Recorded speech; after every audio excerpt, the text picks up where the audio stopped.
NASCAR Radio. Please go ahead. Hey, Ryan, how are you? Good, Claire. How are you?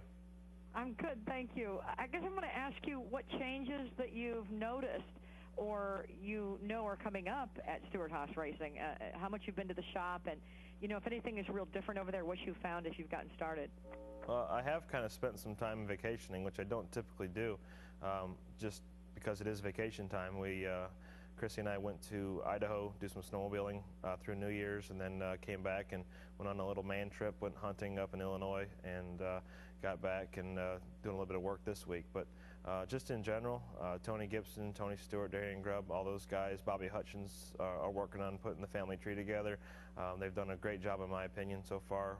Really looking forward to testing tomorrow. We're going down to test in New Smyrna, Florida, with the 39 and the 14. So, you know, just look forward to getting some of the first experiences underneath our belt. Obviously, with the testing schedule this year, it's a little bit different. So, just want to make sure we got everything shined up for the Daytona 500. Thanks, and welcome to 2009. Thanks, Claire.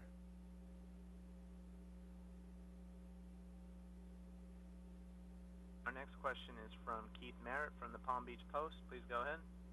Hey, Ryan, how are you? Good, how are you? Pretty good. Putting together a story on this Hot Rods and Reels tournament up at Daytona on the 13th. Yep.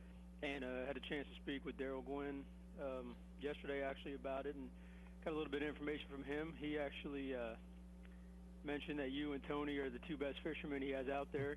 I've since had a chance to speak with Martin Truex. He strongly disagrees, but just wanted to get your thoughts on that tournament. I know you do an awful lot of work with your foundation, and you're involved with a lot of outdoor-related projects. Just kind of wanted to get your thoughts on the Hot Rods and Reels tournament, what makes it so special, and why it's something that you participate in each year. Well, two things. I'll have to agree with Martin Truex there.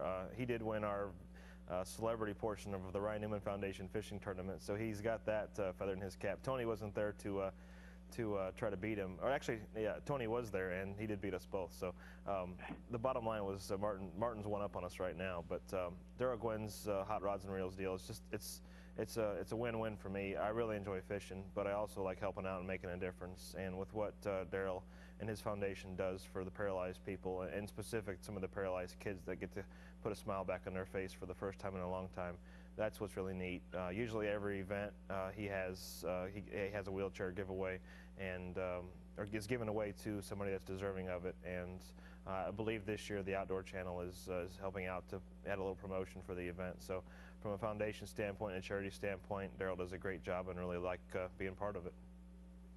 Great, appreciate it. Good luck to you, bud. Thank you.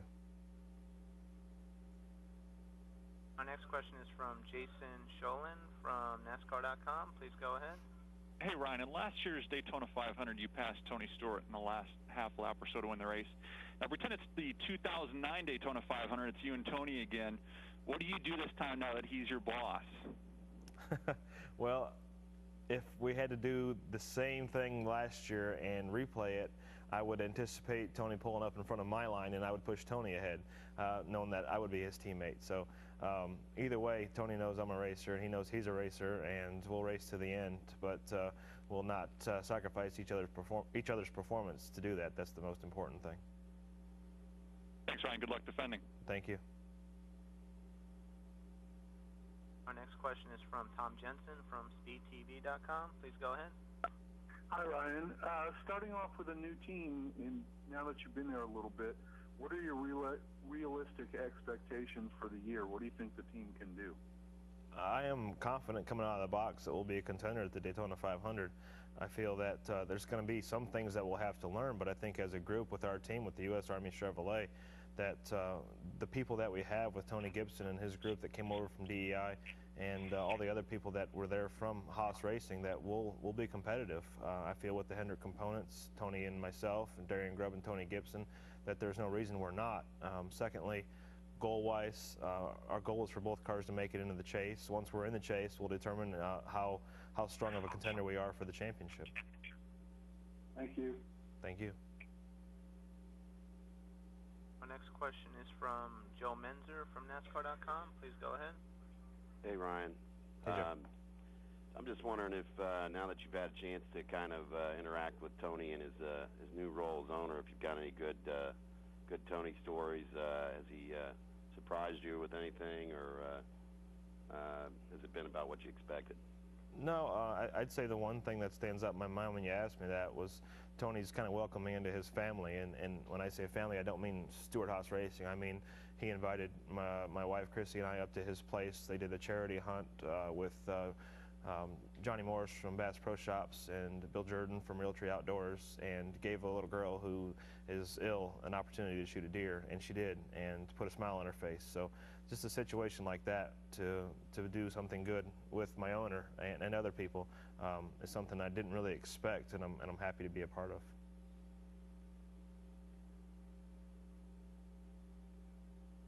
Our next question is from Godwin Kelly from the Daytona Beach News. Please go ahead. Hey Ryan, you mentioned that you're going to be testing at New Smyrna Speedway this week.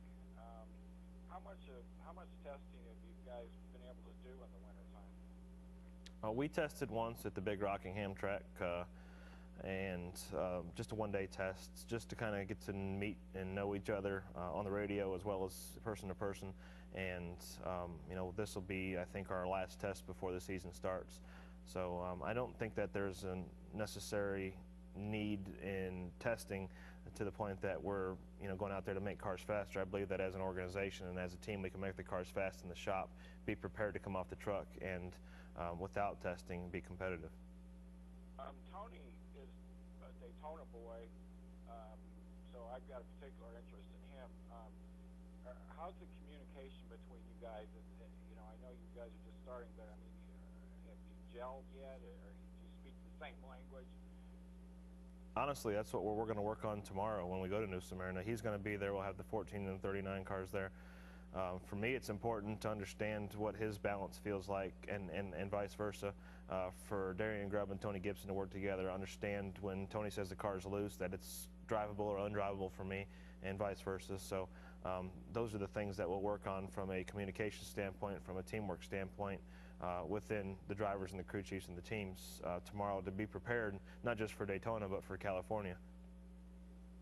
Okay, and if I get one more in, there's no preseason Thunder testing. Does that really make a difference at this point, you know, with the how these cars have progressed over the years? I'd say if we were in this situation last year, then it would be a bigger situation, knowing that we are taking a brand new car to a big track for the first time. But I'm very confident in my crew and my team. I believe Tony is in his as well, and I don't think it is at all necessary for us to go down there and test Daytona. Would it be an advantage for us as a team? Yeah, it is for every team. That's why it's not necessary. All right, I appreciate that. Thanks. Thank you. Next question is from Brad Gelly from Performance Racing. Please go ahead. Hey Ryan, thanks for doing this today. Appreciate it. No problem. How much time have you been able to spend with Tony Gibson so far? I mean, you know, do you guys trade notes on some of the things you learned at Penske versus what he's learned at DEI, and combine those, and, you know, I guess get the whole relationship between the two of you guys?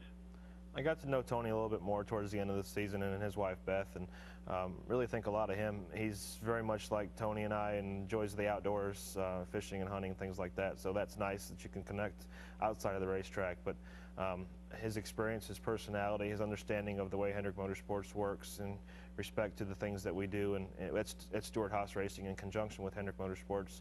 I just really look forward to working with him and the team, and you know, trying to succeed and accomplish our goals.